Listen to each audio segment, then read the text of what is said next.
Foundation. I am Dr. K.D. Datta, prosthodontist and implantologist. It's my pleasure and my privilege to welcome each and every one of you live webinar on the day of World Blood Donor Day.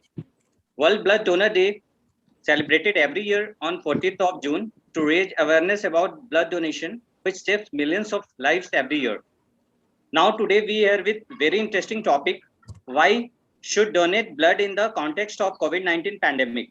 And we have a very special and dynamic guest speaker, Dr. Ojas Gupta. Dr. Ojas Gupta, MBBS from prestigious Medical College, Kolkata, and he owns master degree in pathology from PGIEMR, Chandigarh.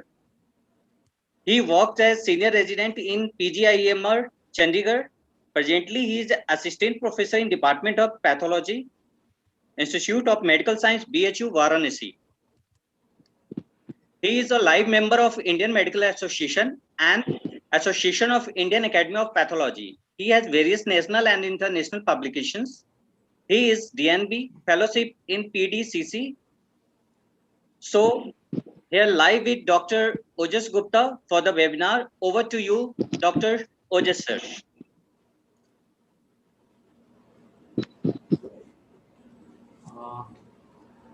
Thank you, Dr. Durga. So, okay, just give me a second. I'll share my screen. Okay, is it visible? Yeah, it's visible, sir. Am I audible? Dr. Durga, am I audible? Yeah. Yeah. You're audible, sir. Thank you so Start much. now. So, okay, so today's webinar is, as already told, why should donate blood in the context of COVID-19 pandemic? So, to begin with, first I'd like to thank Namaskrita Foundation to giving me this opportunity. I'll give special thanks to Dr. Ankita Vyas and Dr. Vandana Vyas to having faith in me and giving me this opportunity, and Dr. Rajneesh. So, okay, let's begin. So, we all know that what is value of life. हम सबको पता है कि जिंदगी कितनी अनमोल है और ये कितना इम्पोर्टेंट है हम सबके लिए. एक माँ अपने बच्चे की लाइफ को बहुत अच्छे से समझ सकती है, जैसे एक अच्छा पार्टनर अपने पार्टनर को समझ सकता है, और जैसे एक खुशहाल फैमिली जो कि अच्छे से बॉन्डेड होती है वो एक दूसरे की लाइफ को समझ सकती है. और एक कैंसर पेशेंट, उससे अच्छा कोई नहीं समझ सकता कि लाइफ की क्या वैल्यू होती है. तो हमें ये लाइफ भगवान ने दी है, ऊपर वाले ने दी है, और हम इंसानों को एक दूसरे की लाइफ की वैल्यू करनी चाहिए, क्योंकि हमारे लिए हर एक बंदा, हर एक पर्सन बहुत इम्पोर्टेंट होता है. ये पर्सन हमारा दोस्त हो सकता है, हमारा बेटा हो सकता है, हमारा भाई हो सकता है, हमारा बहन हो सकता है, या हम खुद हो सकते हैं. तो क्यों इम्पोर्टेंट है ब्लड डोनेशन? हर साल WHO मनाता है वर्ल्ड ब्लड डोनेशन डे. क्यों इम्पोर्टेंट है? क्योंकि हम सिर्फ इस ब्लड डोनेशन से ही एक दूसरे की लाइफ को बचा सकते हैं. चाहे वो कैंसर पेशेंट हो, चाहे वो ट्रॉमा से जूझ रहे हो, या फिर चाहे वुमेन चाइल्ड बेयरिंग एज की हो, हैवी मेंस्ट्रुएशन हो, अनीमिया हो, ऐसे किसी भी केसेस में हम इन लोगों की जान को बचा सकते हैं. और ब्लड डोनेशन एकमात्र ऐसा तरीका है जिससे दुनिया का कोई भी पर्सन, कोई भी हेल्दी इंडिविजुअल किसी भी लाइफ को बचा सकता है. इसी थीम के साथ चलिए आगे बढ़ते हैं कि ब्लड इतना इम्पोर्टेंट क्यों होता है हम सब के लिए. तो ब्लड एक तरह का फ्लूइड या टिश्यू है जिसमें प्लाज्मा और सेलुलर कंपोनेंट्स होते हैं. प्लाज्मा जिसमें बहुत सारे एंटीकोगुलेंट्स, एल्ब्यूमिन, प्रोटीन्स, ये सब होता है, और सेलुलर एलिमेंट्स के फॉर्म में इसमें WBC, जिनमें neutrophils, eosinophils, basophils, macrophages, lymphocytes आते हैं, और प्लेटलेट्स जो कि हमारे ब्लड को क्लॉट करने में हेल्प करता है. एक नॉर्मल इंसान में टोटल सर्कुलेटरी ब्लड का वॉल्यूम जो है वो 8% होता है बॉडी वेट के अकॉर्डिंग. मतलब तकरीबन आप समझ सकते हैं 5.5 लीटर एक 70 kg के इंसान में। और ये प्लाज्मा बहुत इंपॉर्टेंट होता है क्योंकि ये 55% ऑफ द वॉल्यूम होता है। ये क्यों इंपॉर्टेंट होता है हम आगे चल के देखते हैं। अब इस ब्लड का काम क्या होता है, अभी तो हमने इसके कंपोनेंट्स जान लिए। इस ब्लड का सबसे इम्पॉर्टेंट काम होता है ट्रांसपोर्ट। ट्रांसपोर्ट किस चीज़ का ट्रांसपोर्ट, जैसे हम इसे एक कार या एक वैन की तरह समझ सकते हैं। ये कंटिन्यूअस फ्लो करता रहता है, इसमें ऑक्सीजन और कार्बन डाइऑक्साइड का गैसियस एक्सचेंज होता रहता है हमारे लंग्स और हमारे टिश्यू के बीच। इसी के साथ साथ हमारे टिश्यू को, बॉडी के सेल्स को न्यूट्रिशन और मेटाबॉलिक प्रोडक्ट्स चाहिए होते हैं, उनका भी एक्सचेंज करता है। साथ ही साथ ये ऑस्मोटिक वैल्यू जो कि इलेक्ट्रोलाइट बैलेंस और कोलॉइडल ऑटमोटिक प्रेशर को मेंटेन करता है। ये प्रोटेक्ट भी करता है अगर हमें कोई भी ब्लीडिंग होती है तो उसको स्टॉप करने के लिए, whether it is a thrombotic process या एंटीकोगुलेशन की तरफ से, ताकि ब्लड लॉस ना होने पाए और किसी की इंसान की जान ना जा सके। ये एक प्रोटेक्टिव मैकेनिज्म होता है बॉडी का। डिटॉक्सिफिकेशन, जो भी वेस्ट प्रोडक्ट हमारे बॉडी में जनरेट हो रहे होते हैं उन्हें बाहर निकालने का काम भी ब्लड ही करता है। और थर्मो रेगुलेटरी फंक्शन, जब भी हम कोई बहुत ज़्यादा एक्सरसाइज कर लेते हैं, हमें स्वेटिंग होती है, तो उस हमारे बॉडी का एक स्पेसिफिक टेम्परेचर होता है, उसको मेंटेन करने का काम भी ये ब्लड ही करता है, ताकि पेरिफेरी से जो वार्म ब्लड है उसको अंदर जाके ये नॉर्मलाइज कर सके। ओके, अब इतनी सारी अच्छाइयाँ, इतने सारे फंक्शंस हैं इस ब्लड में, तो कौन ब्लड डोनेट कर सकता है, ये बहुत इंपॉर्टेंट सवाल है। क्या हर कोई ब्लड डोनेट कर सकता है? जी नहीं। कुछ ही लोगों को, कुछ ही लोग ऐसे लकी हैं जो ये ब्लड डोनेट कर सकते हैं। जैसे कि अकॉर्डिंग टू नैको गाइडलाइंस, हर देश का अपना अपना गाइडलाइन होता है। डब्ल्यूएचओ गाइडलाइन देता है पूरे वर्ल्ड के लिए, बट हर एक कंट्री को अपना स्पेसिफिक गाइडलाइन प्रिपेयर करना होता है अपने पॉपुलेशन के हिसाब से। तो हमारे नैको गाइडलाइंस, रीसेंट गाइडलाइंस के अकॉर्डिंग, कोई भी पर्सन जो 18 से 65 साल की उम्र का हो वो ब्लड डोनेट कर सकता है। उसका वजन 45 केजीज या उससे ज़्यादा होना चाहिए। किन्हीं भी 2 ब्लड डोनेशन के इंटरवल में मेल हर 3 महीने में एक बार दे सकता है और फीमेल हर 4 महीने में एक बार दे सकती है।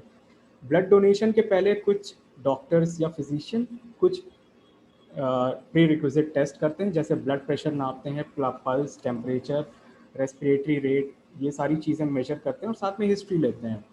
तो अकॉर्डिंगली ब्लड प्रेशर पेशेंट जो भी ब्लड डोनेट कर रहा है उसका systolic 100 to 140, diastolic 60 to 90 mm होता है, होना चाहिए। ये विद या विदाउट मेडिकेशन भी हो सकता है। पल्स रेट 60 to 100 होना चाहिए और ये रेगुलर होना चाहिए। पेशेंट को कोई बुखार नहीं होना चाहिए, इसका टेम्परेचर 37 डिग्री सेल्सियस होना चाहिए। रेस्पिरेटरी, कोई भी एक्यूट रेस्पिरेटरी डिजीज़ मरीज जो भी ब्लड डोनेट कर रहा है उसे नहीं होनी चाहिए। उसका हीमोग्लोबिन लेवल 12.5 ग्राम पर डीएल के बराबर या उससे ज़्यादा होना चाहिए, और ये मेल और फीमेल दोनों के लिए ही लागू होता है। जो पर्सन ब्लड डोनेट करने आ रहा होता है वो फास्टिंग स्टेट में बिल्कुल नहीं होना चाहिए। एटलीस्ट 4 घंटे के भीतर भीतर उसने कुछ ना कुछ मील खाया होना चाहिए। फिर वुमन के लिए एक स्पेशल पैरामीटर्स होता है, क्योंकि इफ वुमन इज प्रेग्नेंट या तो रिसेंटली अगर उन्होंने डिलीवर किया है तो 12 महीने तक वो ब्लड डोनेट नहीं कर सकते। कोई अबॉर्शन या मिसकैरेज होता है तो 6 महीने तक नहीं कर सकते हैं। मेंस्ट्रुएशन के ड्यूरिंग ब्लड डोनेट नहीं कर सकते, और ब्रेस्ट फीड के ड्यूरिंग भी ब्लड डोनेशन नहीं कर सकते हैं। अब कुछ ऐसी बीमारियां हैं कुछ जिन्हें जिनके दौरान हम ब्लड डोनेट नहीं कर सकते बट उसके बाद डोनेशन किया जा सकता है। जैसे अगर किसी इंसान को कोल्ड, फ्लू, कफ, सोर थ्रोट, एक्यूट साइनोसाइटिस है, तो वो जब सिम्टम सबसाइड हो जाए, पेशेंट भी को बुखार चला जाए, तब वो डोनेट कर सकता है। क्रॉनिक साइनोसाइटिस, जब वो एंटीबायोटिक्स पे ना हो तब डोनेट कर सकता है। कोई भी टूथ एक्सट्रैक्शन या डेंटल सर्जरी जो अंडर एनेस्थीसिया हुआ है, 6 मंथ्स के बाद वो डोनेट कर सकता है। कोई भी पेशेंट जिसे माइग्रेन हो रहा होता है वो तभी डोनेट कर सकता है जब उसका अटैक सीवियर ना हो और वो 1 हफ्ते से ज़्यादा पहले हुआ हो। डायबिटीज़ मेलाइटिस हमारे देश में काफ़ी कॉमन है, इसलिए इसके लिए भी स्पेसिफिक इंडिकेशंस हैं। वो पेशेंट्स जिनका blood sugar level is well control with diet या ओरल हाइपोग्लाइसेमिक एजेंट्स, उनके अंदर कोई भी ऑर्थोस्टैटिक हाइपोटेंशन नहीं होना चाहिए, कोई इन्फेक्शन, न्यूरोपैथी या वैस्कुलर डिजीज़ नहीं होनी चाहिए। इसके अलावा अगर कोई भी कंडीशंस है, जैसे कि अगर एक डायबिटिक पेशेंट इंसुलिन पर है या ओरल हाइपोग्लाइसेमिक एजेंट्स पर है बट उसका शुगर कंट्रोल में नहीं है, तो वो ब्लड डोनेट नहीं कर सकता है। इसी तरह थायराइड डिसऑर्डर, सारे थायराइड डिसऑर्डर जिसमें भी पेशेंट यू थायराइड है, मतलब उसका थायराइड हार्मोन्स का लेवल बराबर है और उसे बिनाइन थायराइड डिसऑर्डर है, तो वो ब्लड डोनेट कर सकता है। बट इसके अलावा अगर कोई सिचुएशन है तो उसमें वो नहीं कर सकता। इसके अलावा कुछ ऐसी सिचुएशंस हैं जिसमें पर्सन को परमानेंटली डिफर कर दिया जाता है, मतलब वो पूरे लाइफ ब्लड डोनेट नहीं कर सकता। ऐसे कौन कौन से लोग हैं जो नहीं कर सकते? IV drug user, asthmatic patient जिनकी ओपन हार्ट सर्जरी हो चुकी है, cancer surgery, cardiovascular disease, convulsion या epilepsy, schizophrenia, known hepatitis B C या अननोन हेपेटाइटिस या एचआईवी के पेशेंट, कोई भी सेक्सुअली ट्रांसमिटेड डिजीज़ के patient, chronic liver disease, chronic kidney disease, कोई ऑटो इम्यून डिसऑर्डर्स, ड्रग्स जैसे anti rhythmic, anti convulsant, anti thyroid, या कोई रिसिप्ट ऑफ ऑर्गन ट्रांसप्लांट या स्टेम सेल ट्रांसप्लांट के पेशेंट, इन्हें ब्लड डोनेट नहीं करना चाहिए। अब जी हाँ, ब्लड डोनेशन एक बहुत ही नोबल वर्क है। अब blood donation is a hero, ये बिल्कुल सही बात है। ये कोई भी कर सकता है, जो भी हेल्दी इंडिविजुअल है, जो इन सारी मापदंडों को क्रॉस करता है, डेफिनेटली वो एक हीरो होने का हकदार है, क्योंकि वो ब्लड डोनेट कर सकता है। हमारे भारत में सबसे बड़ी प्रॉब्लम ये है कि हमारे टोटल पॉपुलेशन से सिर्फ 1% लोग ही ब्लड डोनेट करते हैं in comparison to the rest of the world. तो हमारे देश में वाकई ब्लड की बहुत कमी है। हम सबको इस बात को समझना पड़ेगा, क्यों ब्लड देना क्यों इम्पॉर्टेंट है। क्योंकि ब्लड सिर्फ इंसान के शरीर में ही पैदा हो सकता है। कोई भी केमिकल, कोई भी मशीन, कोई भी फैक्ट्री, कोई भी लैब इसे प्रोड्यूस नहीं कर सकती है। एक ब्लड को सिर्फ एक इंसान से दूसरे इंसान में ही दिया जा सकता है। इसलिए हमें इस ब्लड की वैल्यू को समझना चाहिए और हर एक इंसान को आगे आना चाहिए ब्लड डोनेट करने के लिए। जैसे यहाँ पे इन महिला, जो कि she is a hero because she is donating the blood. अब जब भी हम ब्लड डोनेट करते हैं तो यूजुअली होल ब्लड जाता है। होल ब्लड कैसे जाता है? इन ब्लड कलेक्शन का अपना बैग होता है जिनमें CPDA1 एंटीकोगुलेंट होता है। इनकी शेल्फ लाइफ 35 दिनों की होती है अगर ये 1 से 6 डिग्री सेल्सियस के टेम्परेचर पे रखा जाए, जबकि अगर साइट्रेट फॉस्फोर डेक्सट्रोज ही यूज़ किया जाएगा तो सिर्फ ये 21 डेज़ का शेल्फ लाइफ होता है। अभी इसमें होल ब्लड भी दो तरह के बैग्स होते हैं, 350 और 450 ml, डिपेंडिंग ऑन कैसे डोनर्स हैं। और इनमें क्योंकि ब्लड का अमाउंट भी अलग है, इसलिए इनमें एंटीकोगुलेंट का वॉल्यूम भी अलग है। जैसे 450 में ज़्यादा एंटीकोगुलेंट है, 350 में कम होता है। अब इन ब्लड, ये जो होल ब्लड होता है, क्योंकि जैसे हमने पहले देखा कि हमारे होल ब्लड में सेलुलर कंपोनेंट भी होते हैं और प्लाज्मा भी होता है, इसीलिए क्योंकि हर एक कंपोनेंट का स्पेसिफिक काम होता है, इसलिए हम इसे आगे सेपरेट भी कर सकते हैं। तो अगर 24 आवर्स के भीतर हम प्लेटलेट यूज़ कर सकते हैं और WBC नॉन फंक्शनल हो जाते हैं अगर हम इसे 1 to 6 डिग्री सेल्सियस पे ही रखते हैं। लेकिन अगर हमें इन्हें ज़्यादा देर तक रखना है तो उसकी अलग तरीका है, वो मैं आगे कंसिक्वेंट स्लाइड्स में बताता हूँ आपको।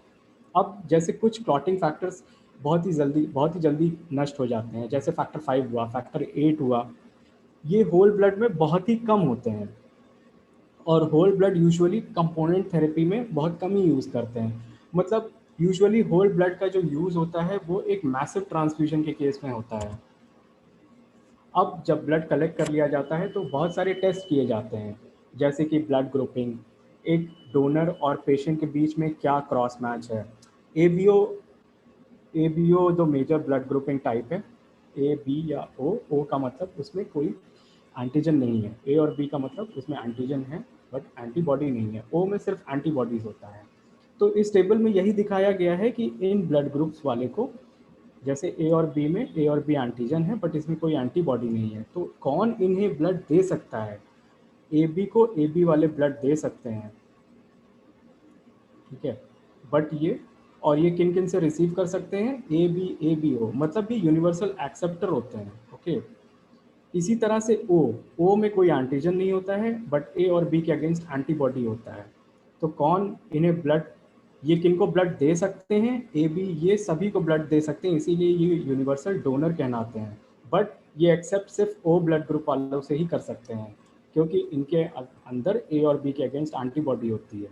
इसके अलावा रीसस एंटीजन मेजर एंटीजन होता है, उनमें भी जो RH पॉजिटिव होते हैं, मतलब उनके अंदर RH एंटीजन है, वो उन्हें सिर्फ RH प्लस वाले ही ब्लड डोनेट कर सकते हैं।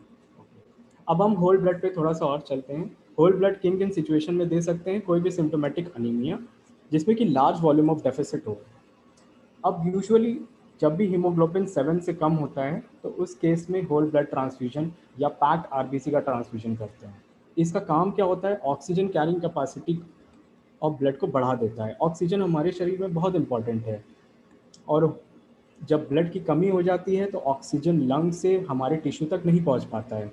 इसीलिए इस फंक्शन और हमारे टिश्यू डैमेज हो सकते हैं, हमारी बॉडी प्रॉपरली फंक्शन नहीं कर सकती है। इसे प्रॉपर करने के लिए होल ब्लड ट्रांसफ्यूजन की ज़रूरत होती है। जैसे मैसिव एक्सीडेंट हो गया, किसी मेजर एक्सीडेंट में किसी पर्सन का बहुत सारा ब्लड लॉस हो गया, सपोज करिए 1 से 2 लीटर का ब्लड लॉस हो गया, इस केस में हमें होल ब्लड ट्रांसफ्यूजन ही करना पड़ेगा।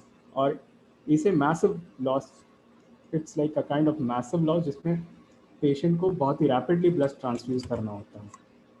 अब जैसे हमने पहले देखा था, ये इस फ्लो चार्ट में थोड़ा डिटेल डिस्क्रिप्शन है कि होल ब्लड में कंटेंट क्या क्या होता है। हमने देखा था रेड सेल, WBC, प्लेटलेट्स होते हैं। अब देखते हैं हम प्लाज्मा में क्या क्या होते हैं।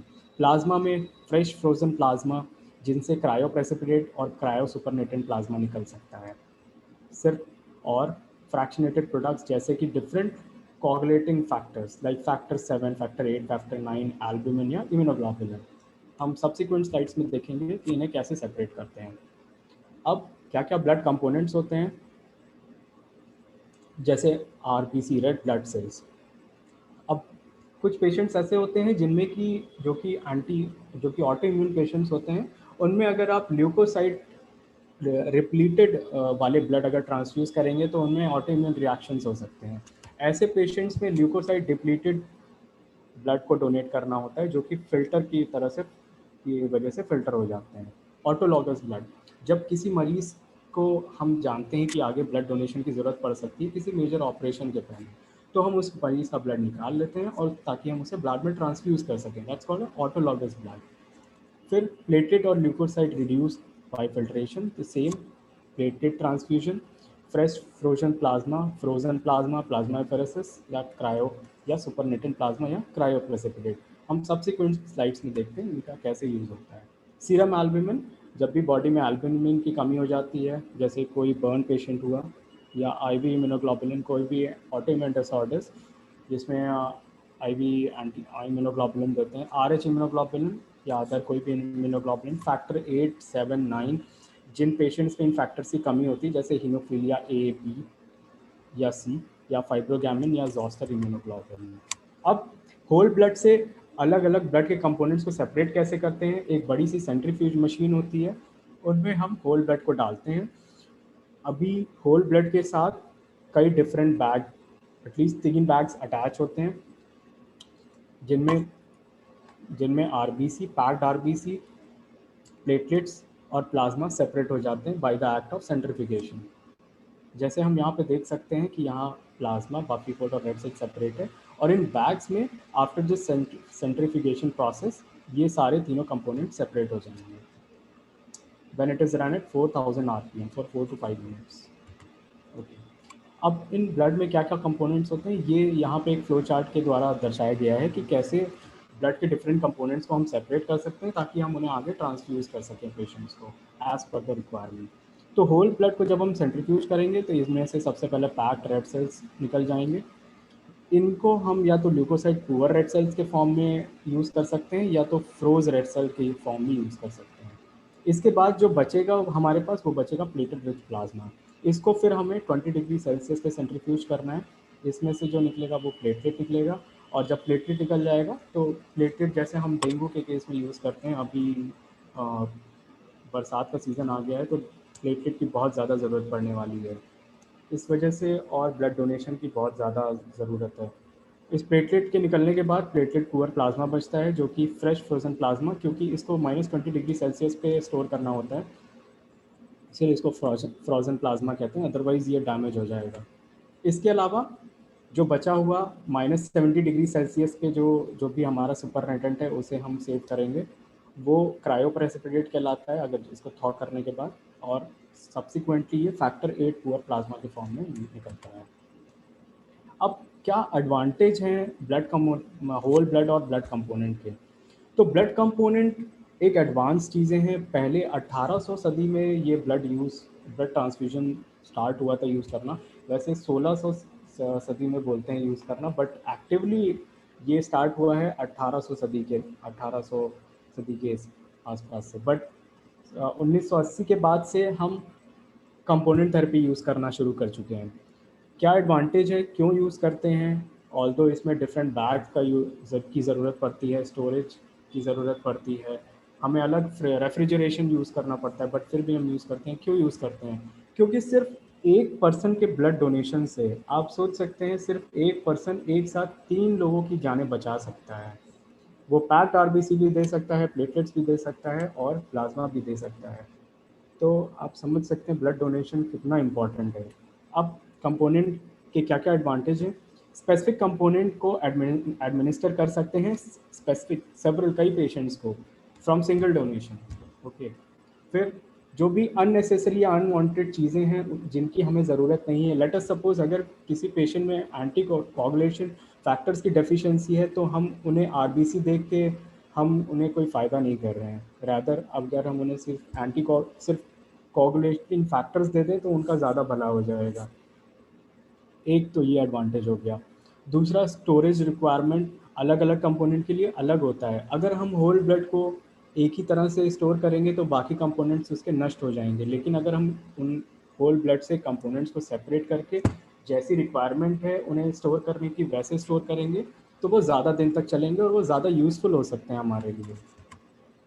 अब कुछ डिसएडवांटेज भी हैं, जैसे मैसिव ट्रांसफ्यूजन। जैसे मैंने बताया था, अगर किसी मरीज़ का बहुत ज़्यादा ब्लड लॉस हो जाए तो उन्हें मैसिव ट्रांसफ्यूजन देना होता है।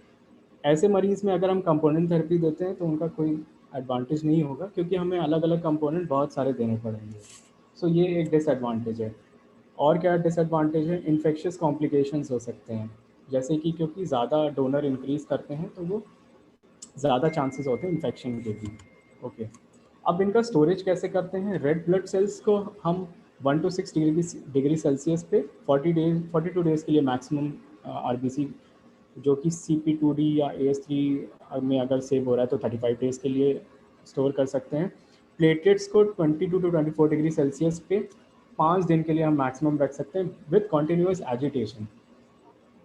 कॉन्टिन्यूस एजिटेशन इम्पॉर्टेंट है। अच्छा, इन ब्लड बैग्स की भी कुछ का एक स्पेसिफिक फंक्शन होता है। ये स्पेसिफिक मटेरियल से बनते हैं ताकि बिकॉज इनमें सेल्स होते हैं और सेल्स को ऑक्सीजनेशन की ज़रूरत होती है, that's why it is important. Okay, so और प्लाज्मा में जैसे फ्रेश फ्रोज़न प्लाज्मा, इसको -18 डिग्री सेल्सियस पे 12 महीने तक सेव कर सकते हैं। और इसको यूज़ करने से पहले इसको जो भी फ्रोज़ हो गया उसको थॉ करना पड़ता है। वो उसको 24 घंटे पहले निकाल के आपको 1 to 6 डिग्री सेल्सियस पे रखना होता है। इसी तरह जो भी प्लाज्मा है इन सभी को आप -18 डिग्री सेल्सियस या उससे कम पे रखिए, और हम 12 महीने तक इसको सेव कर सकते हैं, स्टोर कर सकते हैं। और इसको जब भी करना हो तो एक दिन पहले निकालना होगा आपको, 24 घंटे पहले, और इसको 1 to 6 डिग्री सेल्सियस पे लाना पड़ेगा।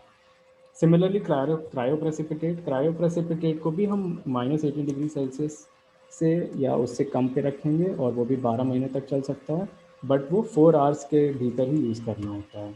ओके, ये एक फ़ोटो दर्शाया हुआ है कि कैसे जैसे फ्रेश फ्रोज़न प्लाज्मा और क्रायोप्रेसिपिटेट, क्योंकि इसे -18 से कम टेम्परेचर की ज़रूरत होती है, तो ये यहाँ पे रखा हुआ है। इसी तरह अपर राइट में यहाँ पे रेफ्रिजरेटेड पैक्ड आरबीसी रखे हुए हैं और यहाँ पे प्लेटलेट स्टोर्ड हैं। आप ये देख सकते हैं कि प्लेटलेट यहाँ पे स्टोर है और ये रेगुलरली एजिटेट करते रहते हैं। ओके, अब हम चलते हैं कि इन स्पेसिफिक कंपोनेंट्स का क्या क्या इंडिकेशन है, क्या एक्शन है। तो जो सिर्फ RBC red blood cells component होते हैं, ये सिम्टोमेटिक अनीमिया में कॉमनली यूज़ होते हैं। इनका एक्शन ऑक्सीजन कैरिंग कैपेसिटी को बढ़ाना होता है। इसके बाद हम चलते हैं प्लेटलेट पे। तो प्लेटलेट का इंडिकेशन क्या है? कोई भी ब्लीडिंग, जो कि जब प्लेटलेट की डेफिशिएंसी हो जाती है या तो प्लेटलेट ठीक से काम नहीं कर रहे होते हैं, ऐसे सिचुएशन में क्योंकि ब्लीडिंग ज़्यादा बढ़ जाती है, इसको प्रिवेंट करने के लिए प्लेटलेट प्रोडक्ट्स को ट्रांसफ्यूज़ करना होता है। अब प्लेटलेट कॉन्सेंट्रेट ये 50 ml के होते हैं और इनमें मेजॉरिटी प्लाज्मा होता है। इनका डोज अप्रॉक्सीमेटली 1 यूनिट पर 10 kg देते हैं। ओके, शेल्फ लाइफ इनकी 5 दिन की होती है और इनको चार चार घंटे पहले 4 घंटे में कूल करना होता है। तो ये जैसे एक बैग दिखाया हुआ है जहाँ पे प्लेटलेट स्टोर है। अगर पॉसिबल हो तो एबीओ कॉम्पैटिबल प्लेटलेट ही यूज़ करना चाहिए, बट हमेशा ये हो नहीं पाता है क्योंकि नॉन एबीओ कॉम्पैटिबल प्लेटलेट का सर्वाइवल रेट कम होता है, 20% कम होता है।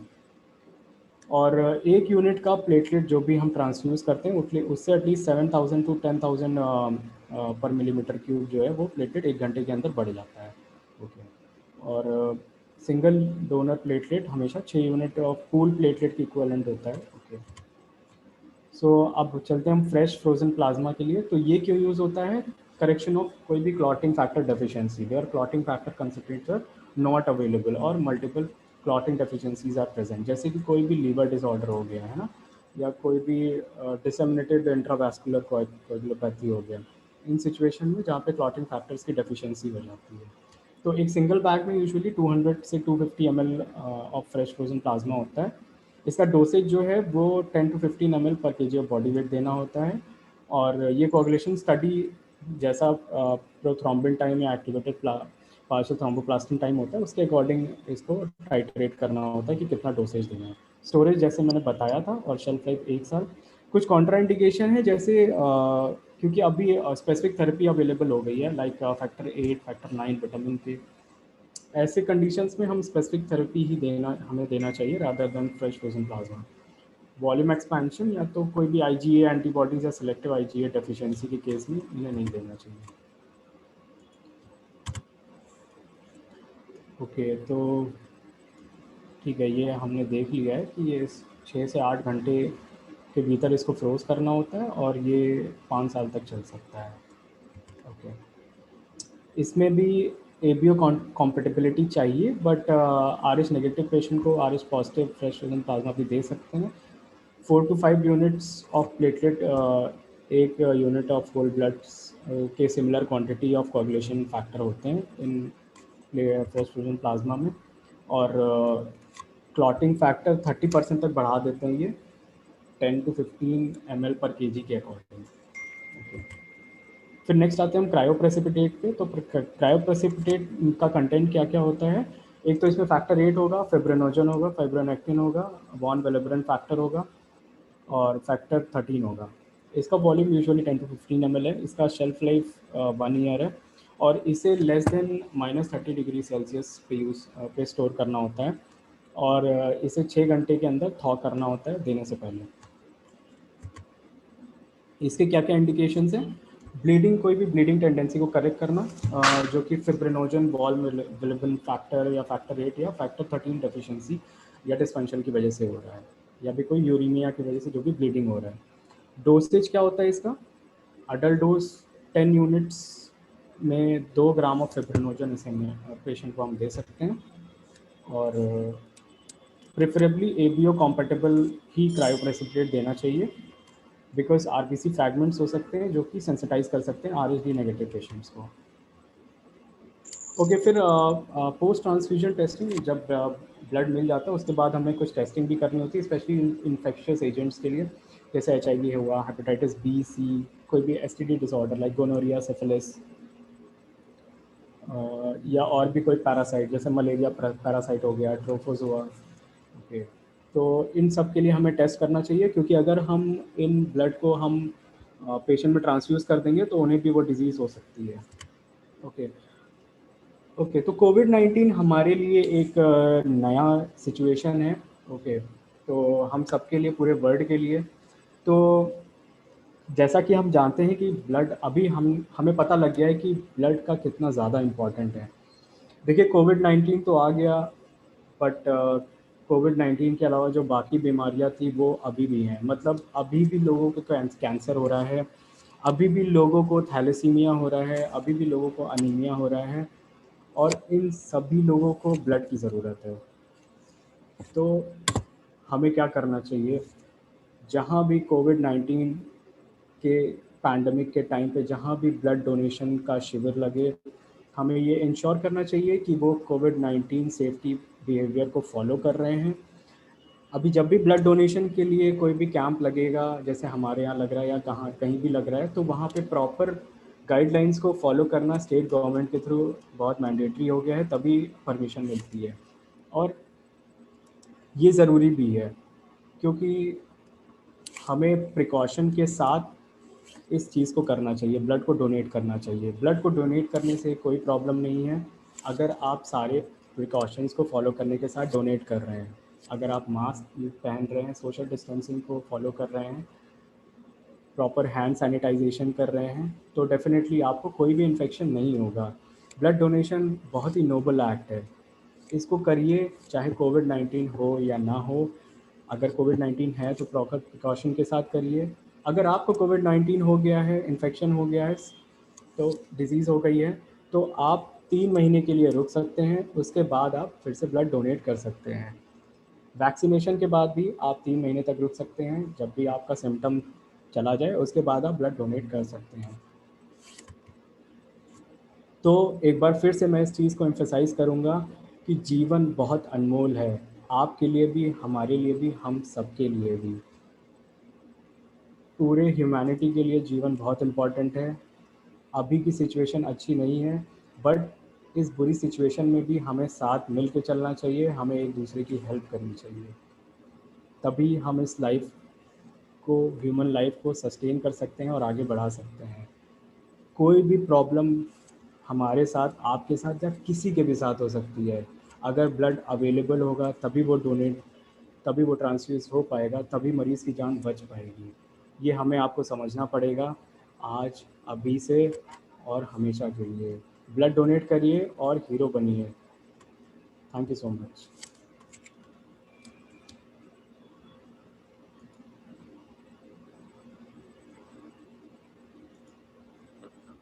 Thank you, sir. It's very informative session by you. You elaborate every aspects in very simple words. Yes, you're right, sir. Every blood donor is lifesaver. A single pin can save the lives. A single gesture can create a millions of smiles. Exactly. Yeah, you are absolutely right. Yeah, Yes, yeah. Now definitely. it's there is no questions for you. Uh, Okay. Now it's time to vote of thanks. It's given by Dr. Ankita Vyas, Honorary Treasurer of Namaskita Foundations. Over to you, Dr. Ankita. Good evening, everyone. I, Dr. Ankita Vyas, would like to thank Dr. K.D. Datta sir for giving this wonderful session a perfect path. I will always be grateful to Dr. Ojas Gupta sir for enlightening all of us about the importance of each drop of blood. I request Dr. Ojas Gupta sir to accept certificate of appreciation from Namaskita Foundation. Thank you so much, Dr. Ankita. It's my pleasure to be And in this. now I request Dr. K.D. Datta sir to accept certificate of Thank you. appreciation from Thank you, Namaskita Doctor. Foundation. Thank you so much. At last but not the least, I would also like to thank all of you for giving your precious time. I would like to end up this webinar with a few words. किसी ने खूब कहा है, मौका दीजिए अपने खून को किसी के रगों में बहने का, मौका दीजिए अपने खून को किसी के रगों में बहने का, ये लाजवाब तरीका है कई जिस्मों में जिंदा रहने का. Thank you so much. Very nice. Good. Thank you. Thank you. Thank you, everyone.